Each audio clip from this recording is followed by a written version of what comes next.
Bismillahir Rahmanir Rahim. In the name of Allah, most gracious, most merciful. Clear your doubts about Islam. 50 answers to common questions. Compiled by Sahih International. Page 67.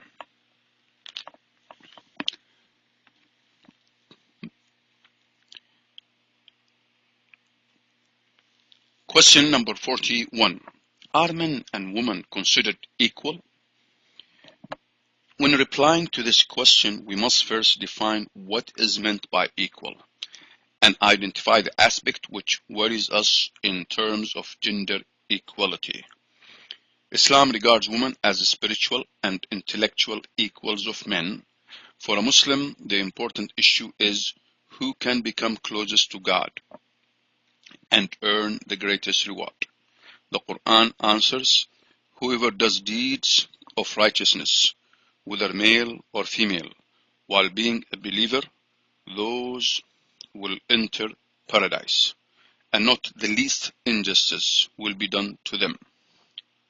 For Muslim men and women, for believing men and women, for Muslim men and women, for believing men and women, for devout men and women, for truthful men and women, for patient men and women, for humble men and women, for charitable men and women, for fasting men and women, for chaste men and women, and for men and women who remember God often. For them has Allah prepared forgiveness and a great reward. There is no difference between men and women as far as their relationship to God is concerned. Both are equal before God, and they are both accountable before Him. Women, like men, are commanded to worship God, and both are promised the same rewards and punishments according to their intention and conduct. Economically, every man and woman is an independent legal entity. Both men and women have the right to own property, engage in business, and inherit from others. Both have the equal right to receive an education and enter into gainful employment. Seeking knowledge is an obligation upon every Muslim, and to prevent women from getting an education is contrary to the teachings of Islam. However, one fact mentioned in the Quran and now recognized is that all things are created in pairs. Had there been a similar function for all, the creation of two counterparts would not have been necessary. Had there been a similar function for all, the creation of two counterparts would not have been necessary. To ignore inherent physical and psychological differences is surely unrealistic, but there is no reason to assume that one sex is superior to the other. The creation of male and female means a natural division of function, meaning distinct roles for each, which are both complementary and collaborative. Thus, absolute equality between men and women in all matters is neither possible nor reasonable. But this does not mean bias in favor of men to the detriment of women. While some rulings may be seen to favor men, many others favor women.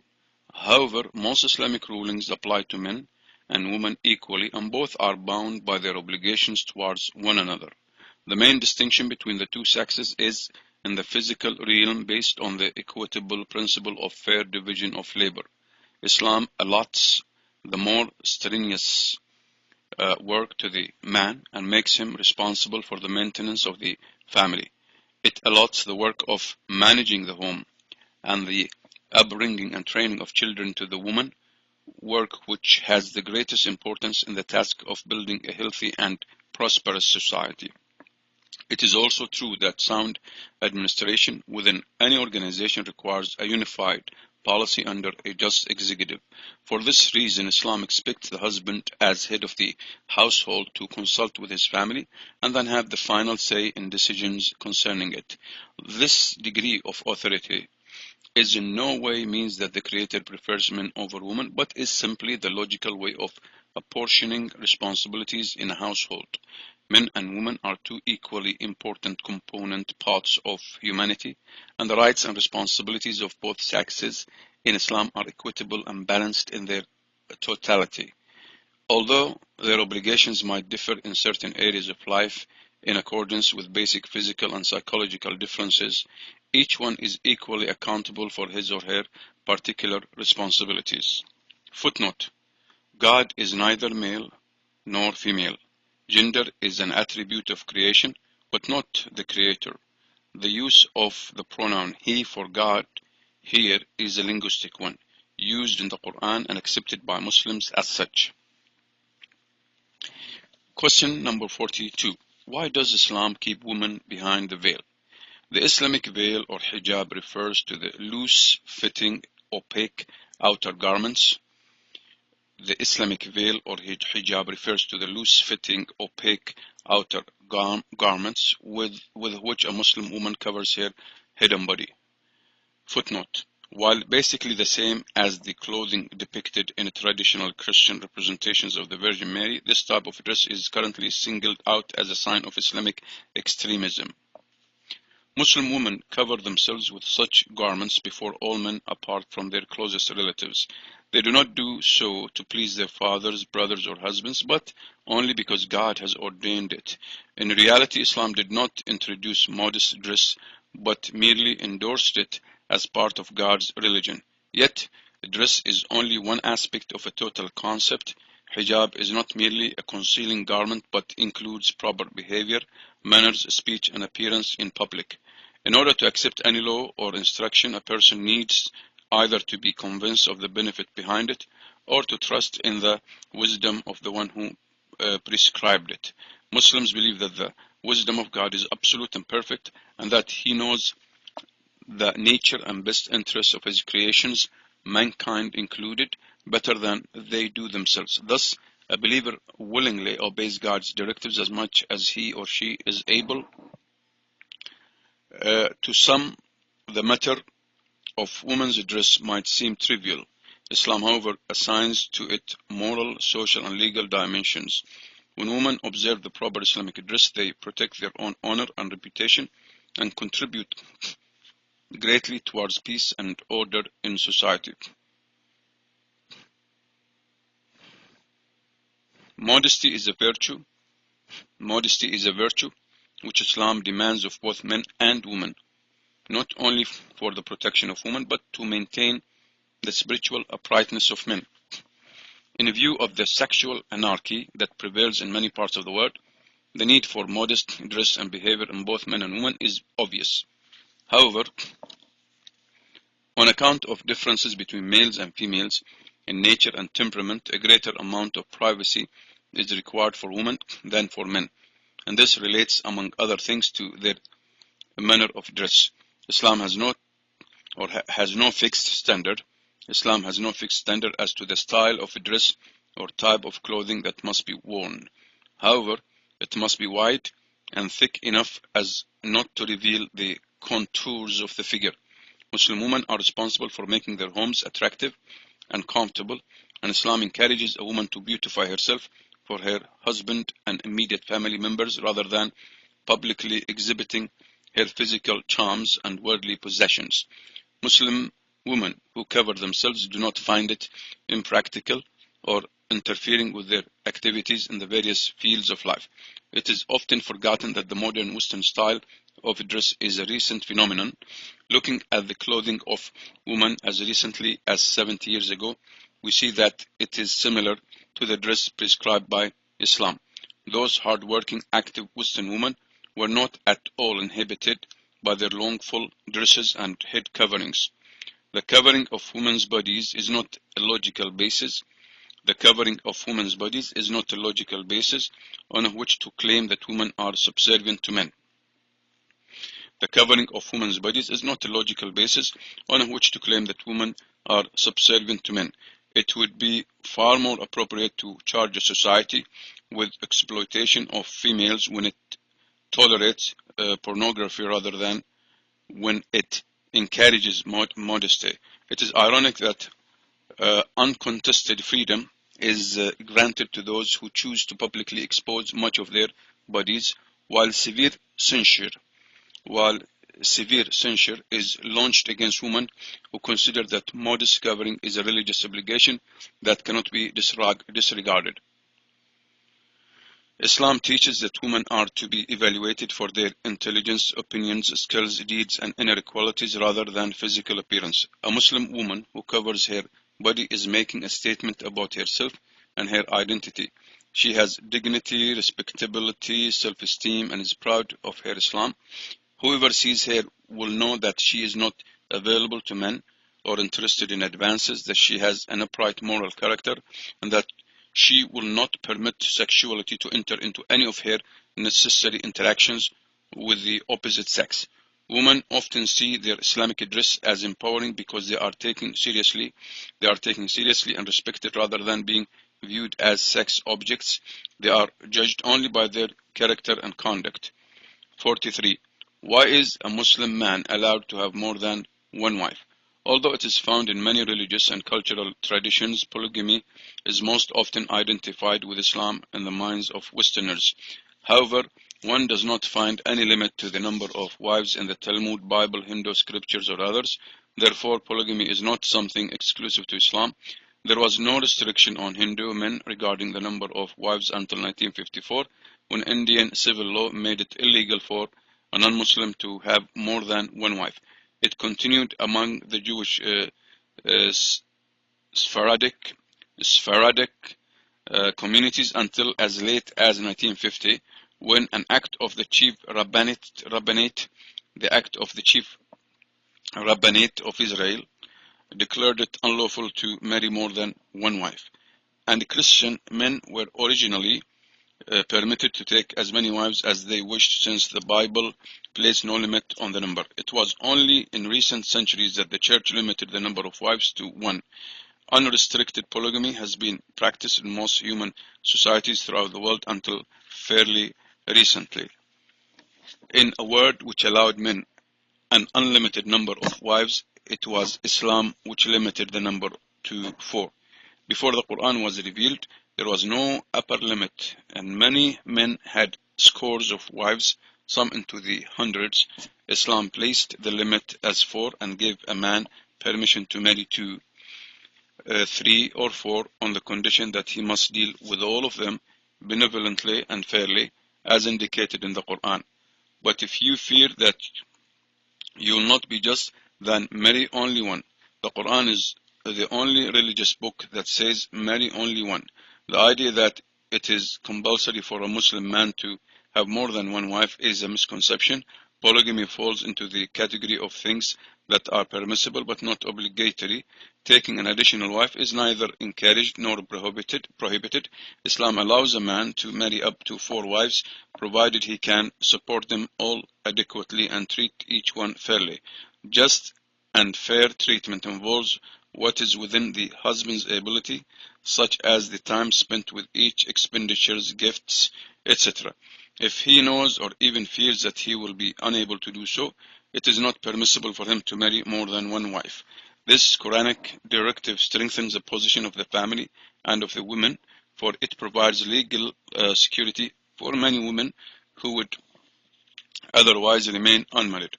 It is a known fact that the world female population is now more than the male population. Infant mortality rates among males are higher when compared to that of females. During wars, more men are killed as compared to women. More men die due to accidents and diseases than women. The average lifespan of females is longer than that of males. Thus, at almost any given time and place, there is a shortage of men in comparison to women. And when men are taken out of the marriage market by wars or economic difficulties, it is women who suffer. Footnote: love and physical attraction are matters of the heart, usually beyond a man's ability to control. Therefore, those differences are excused. Not excused, however, is an obvious display of favor or aversion toward one in particular, or injustice in terms of their marital rights. Equal treatment of each remains a strict condition. What are women of honor and self-respect to do in such situations? When men are taken out of the marriage market by wars or economic difficulties, it is women who suffer. So what are women of honor and self-respect to do in such situations? How can they fulfill their natural desire to have companionship and sexual relations without resorting to fornication, adultery, lesbianism, or other perverted practices? The only options open to unmarried women are to remain deprived of a relationship for the rest of their lives, to become public property, or to marry a married man. Islam prefers giving women the advantage by permitting and facilitating legal marriage and prohibiting irresponsible relationships. The Western instance on monogamy is essentially false. In their societies today, it is not uncommon for a man to have extramarital relations with girlfriends, with girlfriends, mistresses, or prostitutes. Seldom is this disapproved of, despite the harm that comes about from it. Soaring divorce rates, broken homes, deadbeat dads, increasing numbers of children born out of wedlock, and the spread of sexually transmitted diseases are just a few of the negative consequences of this common practice. Additionally, the woman in such a relationship has no legal rights. She will easily be cast aside to fend for herself should she become pregnant or when the man simply tires of her. Within marriage, the woman has a husband who is obligated by law to provide for her and her children. There is no doubt that a second wife lawfully married and treated honorably There is no doubt that a second wife lawfully married and treated honorably is better off than a mistress without any legal rights or social respect. Islam has allowed more than one wife in order to protect society from immorality and to uphold the honor and dignity of women. Polygamy protects the interests of women and children within society and also prevents the spread of venereal diseases, herpes and AIDS, which are rampant in promiscuous societies where extramarital affairs abound. After World War II, when suggestions to legalize polygamy were rejected by the church in Germany, prostitution was legalized instead. The rate of marriage has been steadily declining there as the new generation finds marriage increasingly unnecessary and irrelevant. Yet polygamy continues to be banned even though it preserves the honor and chastity of women. In Western societies, men prefer to keep polygamy illegal because it absolves them of responsibility. Legalized polygamy would require them to spend for the maintenance of their additional wives and offspring, while the status quo allows them to enjoy extramarital affairs without economic consequence. Granted, there is the problem of natural jealousy among wives. However, they are encouraged to overcome it to the best of their ability on the principle of liking for others what one would like for oneself. If the first wife should find such a situation unbearable, she has the option of requesting divorce, and an unmarried woman is not under obligation to accept the proposal of a man already married. She is free to decide for herself. In some societies, a wife will seek a second wife for her husband to be a companion for herself and share in some of her responsibilities. Islam takes the society as a whole into consideration, seeking to maximize benefit and reduce harm. As long as there are certain individual and social problems whose solution lies in the taking of an additional wife, it cannot be prohibited. Yet, in spite of its legality in most Muslim countries, it is a small minority of Muslims that actually enter into a second marriage, as most men cannot afford the expense of maintaining more than one wife or one family. 44. Question number 44. Why does Islam prohibit a woman from having more than one husband? Some people question the logic of allowing Muslim men to have more than one spouse while denying the same right to women. While almost every society has supported the concept of a man having more than one woman, seldom has any social order ever supported the concept of a woman being married to two or more men at the same time. The foundation of an Islamic society is justice and equity. God created men and women equal as human beings, but not identical in nature. They have innate differences physiologically and psychologically and have different capabilities. Hence, their roles and responsibilities may differ, but they serve to complement one another. A feminist might object to the male's right to more than one wife by insisting that women should also be able to practice polyandry, which is the marriage to more than one husband. However, the following few points should be considered. As mentioned earlier, one of the benefits of polygamy is that it deals with the problem of women outnumbering men. Conversely, polyandry would only add to this problem if several men who are already in short were to marry one of the women who are in abundance. In general, men are more polygamous by nature than women and have greater sexual needs. Islam assigns great importance to the recognition of both parents. When a man has more than one wife, the parents of children born in the marriage can easily be identified. But in the case of a woman marrying more than one husband, only the mother of the children would be known. How would a child of such a marriage know who his father was without resorting to laboratory tests? Would he accept his mother identifying the father by some chance method? Although recent advances in science have made it possible for both the mother and father to be identified through genetic testing, for a married woman to have to inquire who the father of her child is in order to register him in school or get medical care seems impractical, to say the least. In addition, psychologists tell us that children who do not know their parents, the father in particular, undergo mental disturbances and trauma and often have unhappy childhoods. Biologically, it is not difficult for a man to perform his duties as a husband despite having several wives. Biologically, it's not difficult for a man to perform his duties as a husband despite having several wives.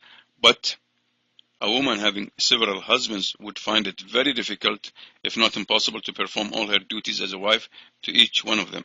Complying when each husband desired intimacy with her at various times, keeping house for each one, and looking after all of their children would undoubtedly be problematical. These issues become obvious with a bit of reflection. Moreover, it has now been medically proven that one of the major causes of the serious diseases which have become so widespread is women having intercourse with more than one man and the mixing of seminal fluids in the womb. Hence, the Quran has prescribed a waiting period for the woman who has been divorced or widowed, so that enough time passes for her womb to be cleansed of any traces of the former husband before she marries again. Question 45. How can a Muslim be happy? Happiness is a feeling that resides in the heart. It is characterized by peace of mind, tranquility, a sense of well-being, and a relaxed disposition. From an Islamic perspective, it is of two levels, worldly pleasure and eternal happiness. A believer's focus is usually more on eternal happiness, although it does not mean that Muslims forfeit the good things for the present life. Islam does not deny the importance of material causes for enjoyment, except that they are not an essential requirement for it. Material things are merely among the means that might contribute to it. The Sharia lays down a number of directives and guidelines to secure man's happiness during his life on earth, and at the same time, Islam teaches that the benefits of this world may be used as a means to attain happiness in the eternal life of the hereafter by sharing them with others and showing gratitude to God. A Muslim finds his greatest happiness and contentment in his faith, and this certainly applies to the present life as well as the next. Someone who believes in God with a belief that is pure and free from any defects will enjoy a tranquil heart.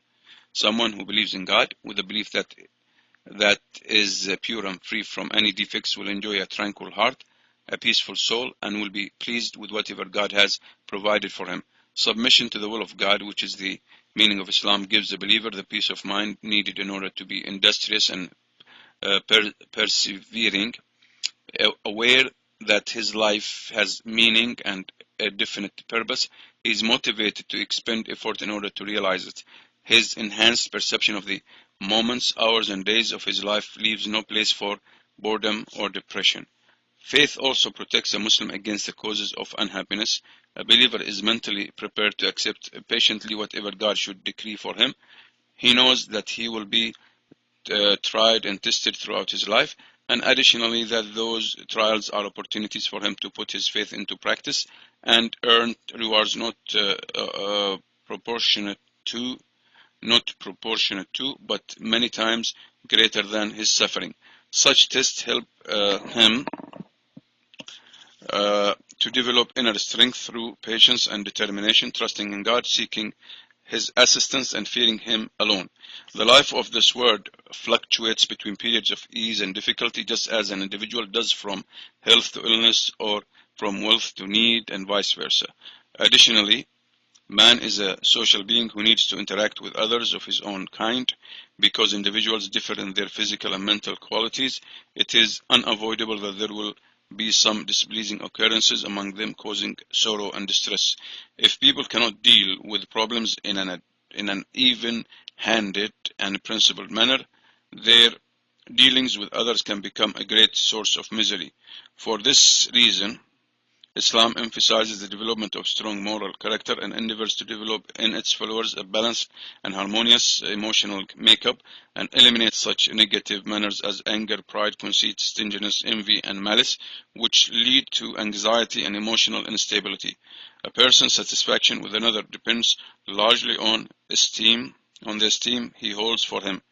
God is the greatest source of peace for the heart, and remembering him brings pleasure, comfort, and joy to the soul of a believer. It connects the believer to his creator so that he sees beyond the world around him. Consequently, he does not overrate the importance of worldly occurrences so much that they disturb his spirit. The believer constantly deals with the trials throughout his life by practicing patience, determination, courage, hard work, proper behavior, and reliance upon God. He avoids that which causes spiritual malady and weakness, following vain desires, clinging to baseless beliefs, excessive devotion to pleasures, etc., because such things corrupt the heart and endanger the soul. Islam is also concerned with man's physical health and well-being. Hence, it forbids the consumption of anything that is hazardous to the body or can diminish or cause harm to the mind. Because Muslims are serious about their religion, people sometimes ask if they are allowed to enjoy themselves. But who said there is no enjoyment in Islam? Muslims enjoy themselves within the framework of all that God has permitted and feel no regret for missing the few things He prohibited, knowing that they must be harmful in some way.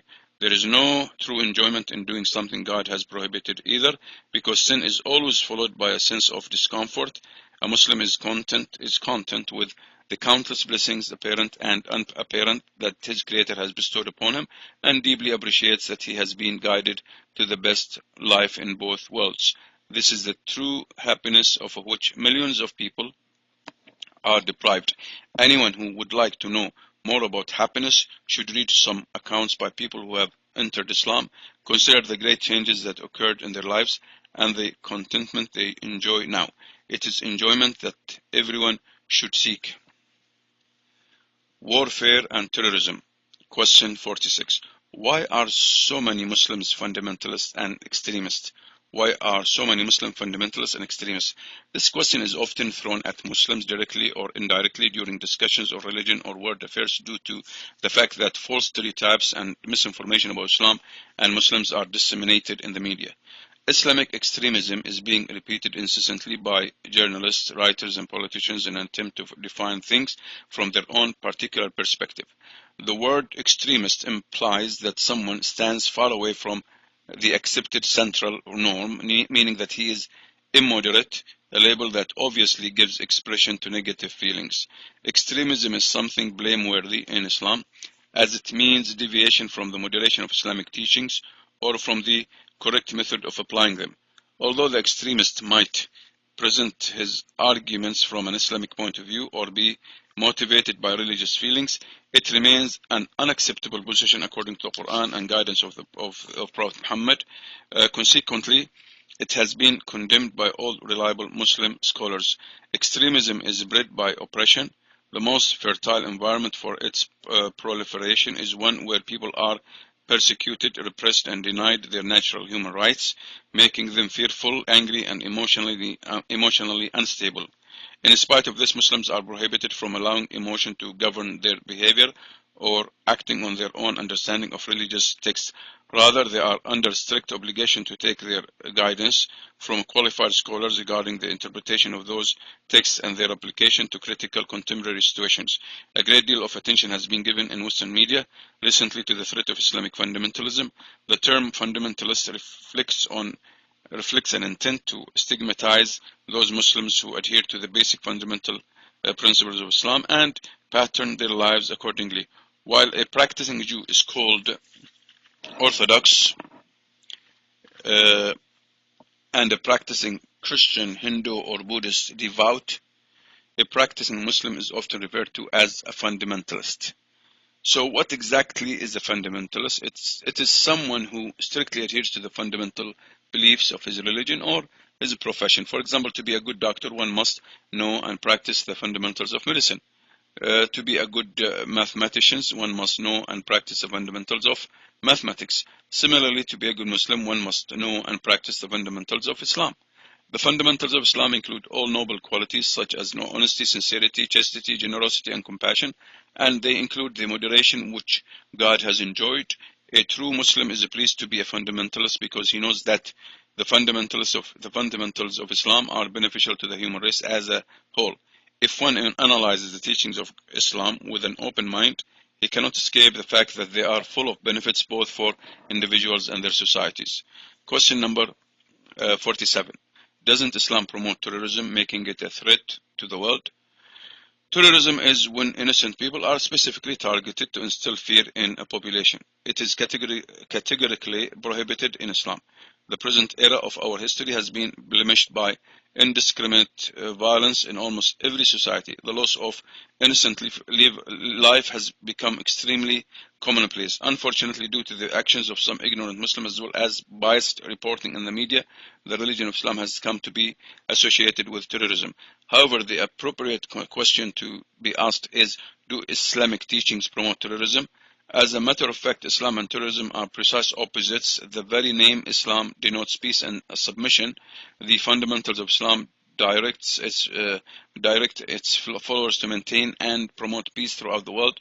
Islam is a faith of moderation, thus a righteous and God-fearing Muslim can neither be a fanatic nor an extremist. There is no connection whatsoever between Islam and the violence practiced by terrorist groups in different parts of the world.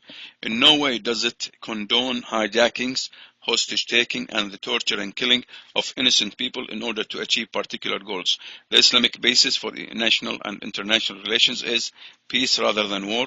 Prominent Muslims, Islamic organizations, and Islamic scholars have repeatedly denounced terrorist attacks and terrorism in general. Islam emphatically prohibits and disassociates itself from the violent acts that have been carried out by some of its members in the name of religion. All religions and ideologies have some misguided followers, and it is surely unfair to judge any one of them by the behavior of such people. Accordingly, Islam should not be judged by the acts of misguided Muslims or even by the obvious corruption that permeates many Muslim countries. For in fact, what Islam teaches is one thing, and what these so-called Muslims practice is something else. The only way to know the truth about Islam is to study its teachings, and they are the standard by which the actions of Muslims can be assessed as being right or wrong. Islam emphasizes the sanctity of life in general, and particularly human life, and the Quran prohibits murder in clear terms, and do not kill the soul which Allah has forbidden to be killed except by legal right. Whoever kills a soul, unless for a soul or for corruption done in the land, it is as if he had slain mankind entirely. And whoever saves one, it is as if he had saved mankind entirely. Such is the value of a single human life, that God equates the unjust taking of one life with killing all of humanity. Only a proper and content court can decide whether an individual has forfeited his right to life by commissioning of a major crime. Individual Muslims can never take decisions about who should be killed or punished. Conviction and punishment may not be implemented except by a qualified judge under lawful authority. Terrorism involves the indiscriminate use of force to achieve certain objectives, and in reality it manifests itself in various forms. The head of state who orders the bombing of entire cities, the councils that kill millions of civilians by imposition of sanctions, and the wealthy nations that would rather destroy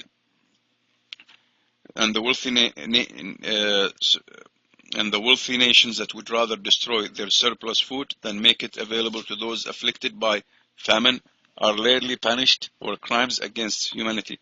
Although it is recognized that Islamic history was not always filled with virtue, one should justly compare the number of civilians killed by Muslims to the number killed by communists and the Western nations who ignited two world wars within half a century, deployed the atomic bomb against a civilian population, are currently supporting the brutal Israeli military occupation of Palestine against its civilians, and have brought about the destruction of Iraq while thoroughly terrorizing its citizens. Whilst Islam seeks to promote peace, it also directs its followers to oppose oppression. Both these objectives may, on occasion, require the use of force. It is precisely for this reason that police use force against criminals and antisocial elements to maintain law and order in society. So Islam does allow taking up arms under particular circumstances.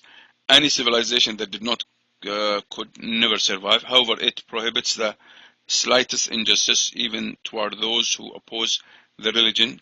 The Quran orders, and do not let the hatred of a people prevent you from being just. Be just what is nearer, that is nearer to righteousness.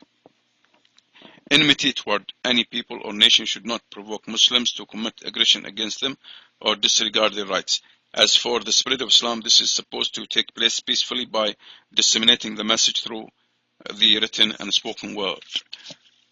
Question 48. Wasn't Islam spread by the sword? Some people claim that Islam would not have millions of adherents all over the world if it had not been spread by military force. Many school textbooks contain the picture of an Arab on a horseback with the Quran in one hand and a sword in the other, symbolizing forcible conversion to the religion. It has never been permitted to compel people to enter Islam by the use of weapons or any other means. If Islam was spread by the sword, then it was the sword of intellect and convincing arguments, the inherent force of truth, reason, and logic, something which conquers the hearts and minds of people everywhere. Far from being spread by the sword, Islam has always accorded respect and freedom of choice to people of all faiths. The Quran instructs there shall be no compulsion in acceptance of the religion. The right course has become clear from the wrong. Invite to the way of your Lord with wisdom and good instruction, and argue with them in a way that is best. The facts speak for themselves. Indonesia has the largest number of Muslims in the world, and the majority of people in Malaysia are Muslims, but no Muslim army ever went into Indonesia or Malaysia. Muslim traders and educators carried the message of God to those religious and impressed people as outstanding models of honesty and morality. Similarly, Islam spread rapidly on the east coast of Africa, although no Muslim army was ever dispatched to East Africa. Despite the disappearance of Islamic rule from many regions of Asia and Africa, their people have remained Muslims. This shows that the effect of Islam is one of approval and moral conviction, quite in contrast to that of Western colonial occupation, which left its formerly subjugated peoples with painful memories of exploitation, affliction, and oppression. Muslims ruled Spain for over 800 years. It is a documented historical fact that during this period, Christians and Jews enjoyed freedom to practice their respective religions, but therefore under Christian Spain, Muslims and Jews were subjected to tribunals of inquisition and torture. There was no sword of Islam held over non-Muslim minorities in Muslim countries. Until fairly recently, Christian and Jewish minorities have lived peacefully with their Muslim neighbors in the Middle East. If Muslims has made use of the sword, there would be no longer to be Arabs of other religions. Islamic law protects the status of the status of minorities, and in many countries one can find places of worship belonging to the one for faith. Islamic law also allows non-Muslim minorities to set up their own courts to implement family laws drawn by the minorities themselves. The lives and properties of all citizens, whatever their religion, must be safeguarded by an Islamic government. Muslims ruled India for 800 years, during which they possessed enough power and authority to force all the people to convert to Islam. But they did not do so, and thus more than 80% of the population remains non-Muslim. Worldwide statistics for the period from 1934 to 1984 show that adherence to Islam had increased by 235, while adherence to Christianity had increased 47 times. There was obviously no Islamic conquest during that 50-year period. The fastest growing religion in America and Europe today is Islam, in spite of the fact that Muslims in these lands are still small minorities. The only sword they have in their possession is the sword of truth. It is this sword which is converting people to Islam. Question number 49. Isn't Islam a militant religion? Among the biggest misconceptions about Islam is that it is a militant religion. A few verses from the Quran are often quoted out of context by its opponents or by those who know little about it in order to perpetuate the myth that Islam promotes violence, bloodshed, and brutality and exhorts Muslims to kill non-believers. To cite one example would be detractors usually quote from the Quran, then kill the polytheists wherever you find them.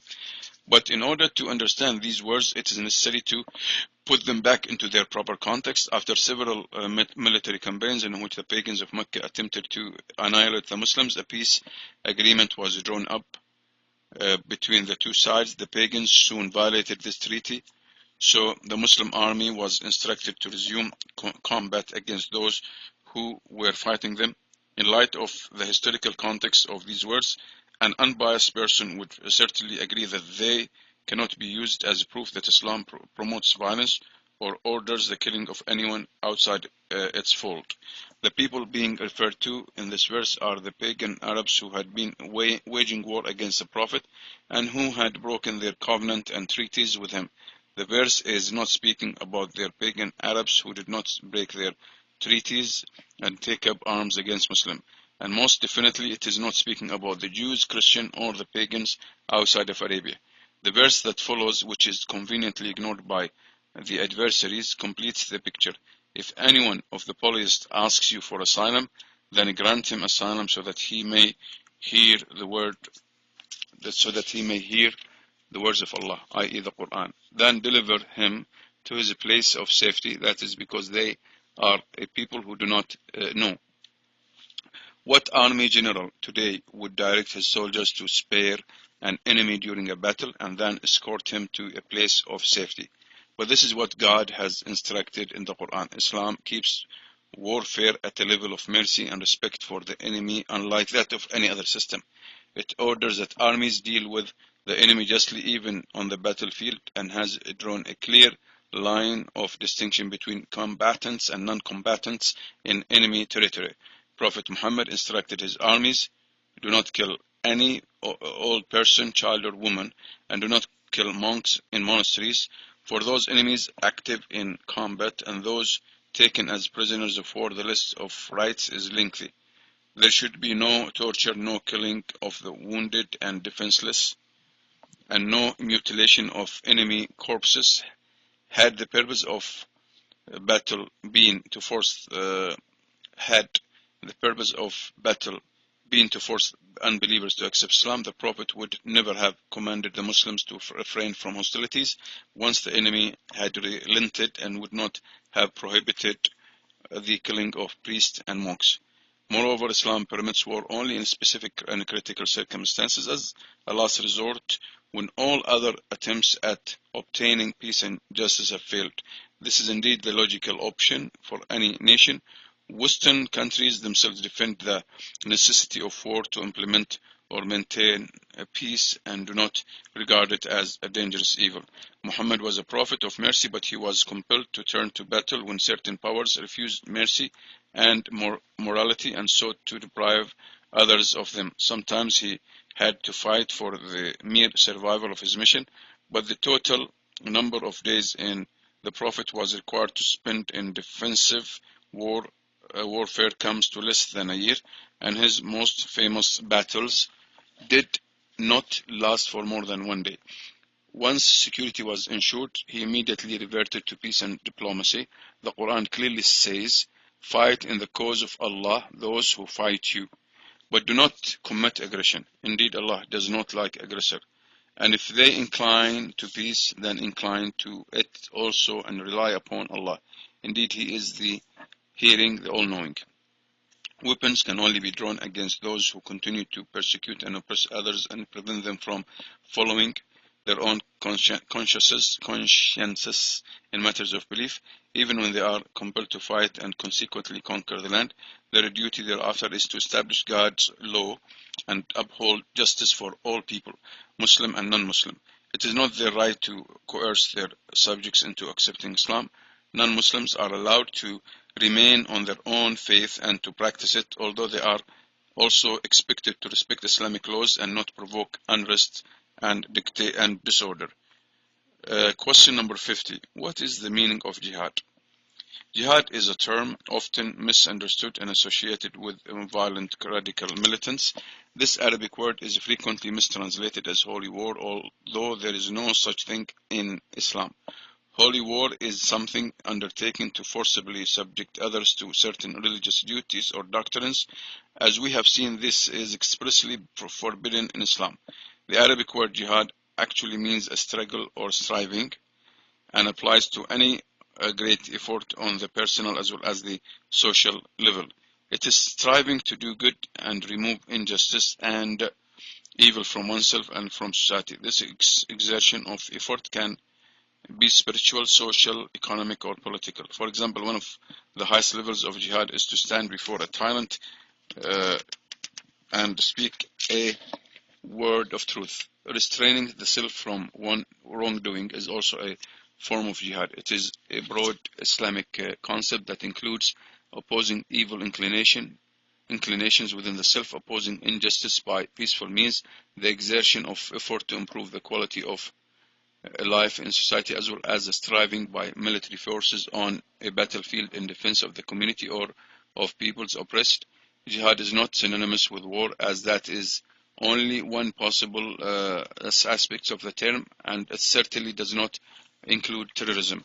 Indeed, the concept of jihad is one of life, and it is vast, not limited only to armed conflict. One finds in the Quran mention of jihad by means of the Quran, meaning invitation to truth using the best arguments, presentation of evidence, and clarification. And there is jihad of the soul, which means striving to purify the soul, to increase its faith, to incline it toward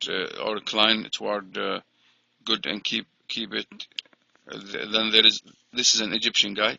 Then there is jihad through wealth, which means spending it in various beneficial ways, including charities and welfare projects. And there is jihad through the self, which comprises all good works done by a believer.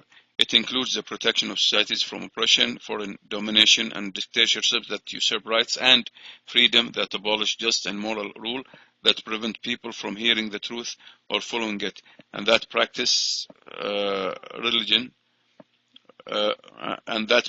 religious persecution. Jihad endeavors to teach belief in the one supreme God and worship of Him, to spread good values, virtue, and morality through wise and proper methods. Jihad means striving for social reform and elimination of ignorance, superstition, poverty, disease, and racial discrimination. Among its main objectives is securing rights for weaker now.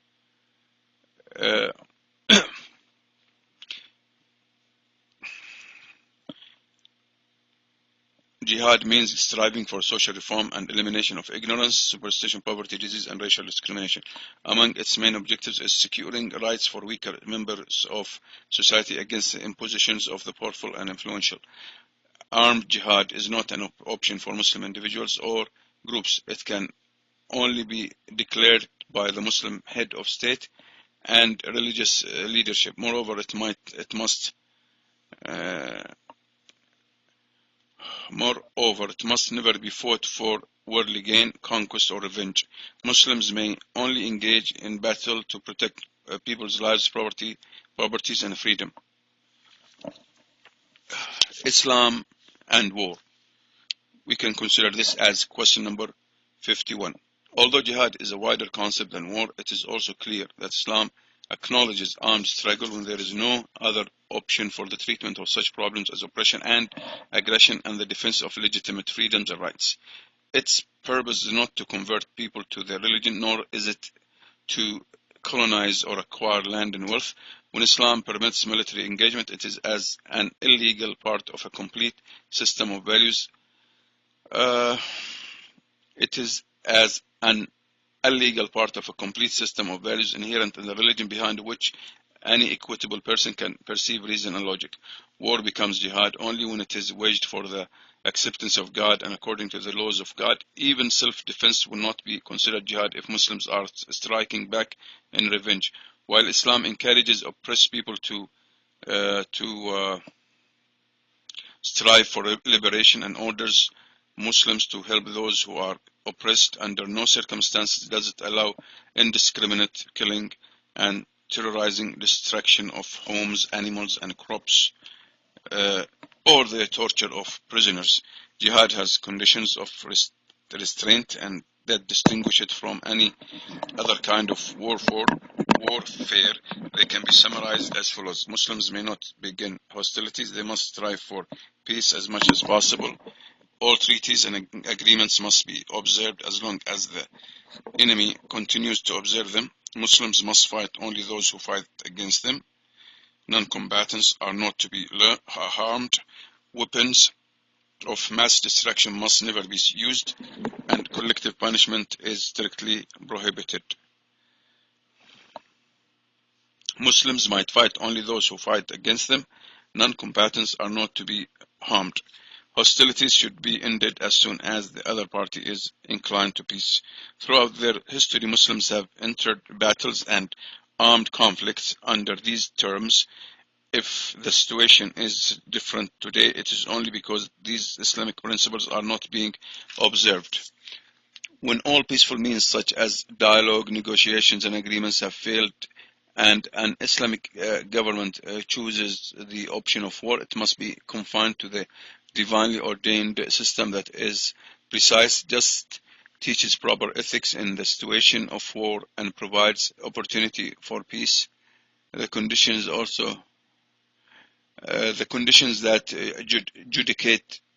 indicate the conditions that indicate the kind of warfare lawful to Muslims as a form of jihad show clearly that Islam does not condone aggression against anyone. Finally, dear reader, we now have a few simple questions to ask you. Did you ever wonder why is a Jew practicing his religion called Orthodox? A Christian practicing his called devout? Why is a Jew practicing his religion called Orthodox? A Christian practicing his called devout? Well, when a Muslim practices his religion, he is labeled a fundamentalist. Why can a nun be covered from head to toe and be respected for devoting herself to God, but when a Muslim woman does that, she is considered fanatic or oppressed? Why, when a non-Muslim steals, rapes, or murders, his religion is irrelevant, but when a Muslim is charged with a crime, it is Islam that goes on trial? Why is it that Prophet Muhammad has been signaled out in Western media for abuse of criticism? But then again, why, in spite of so many negative portrayals, is Islam the fastest growing religion in the world? We would now like our readers to ask themselves what they think are the reasons for all the propaganda and misinformation being spread around. If Islam was just another false religion that made no sense, would so many people need to invent so many falsehoods about it? Our answer is merely that the ultimate truth of Islam stands on unshakable ground, and that its basic fundamental belief in one supreme God is above reproach. Hence, because no one can criticize its doctrines directly, openness can only resort to spreading misinformation about Islam so that people will be deterred from interest in it and lose the desire to find out more. This religion comes from God and it is protected by Him. If any other religion had been exposed to the wars, conspiracies, and plots that Islam has been exposed to, it would have been dispensed with long time ago, or essentially altered as other religions have been. This faith, however, has remained unchanged for over 1,400 years, while love of it constantly renews itself in the hearts of the followers, and adherence to it increases with their increase in education and knowledge, further evidence that it is truly God's religion. Islam provides mankind with a reason to live and with an ethical code by which to live. It outlines the dimensions of universal relations with individuals, societies, and all of creation. It protects the institution of the family, upholds principles of justice, self-sufficiency, personal and collective responsibility, and freedom of thought. Islam provides the foundations for a stable society, progress, security, and world peace. If more Muslims were to present Islam correctly and clearly, it would surely make many people reconsider and re-evaluate their own beliefs. It is quite likely that both scholars and lay people, upon finding a universal religion that teaches people to worship God and respect His prophets within a framework of pure monotheism, would at least feel the need to reassess the basis for their own beliefs and doctrines, and it is that to which all people are invited by the Quran. Yes, Islam is the fastest growing religion in the world today, and it has the answer to problems facing the modern world. Do not judge the religion by what you see on television or by what some Muslims or so-called Muslim leaders are doing. Study it from its authentic sources and speak to sincere practicing Muslims.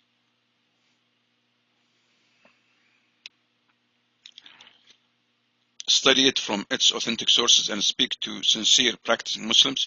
You will surely find a different picture than that projected by the media.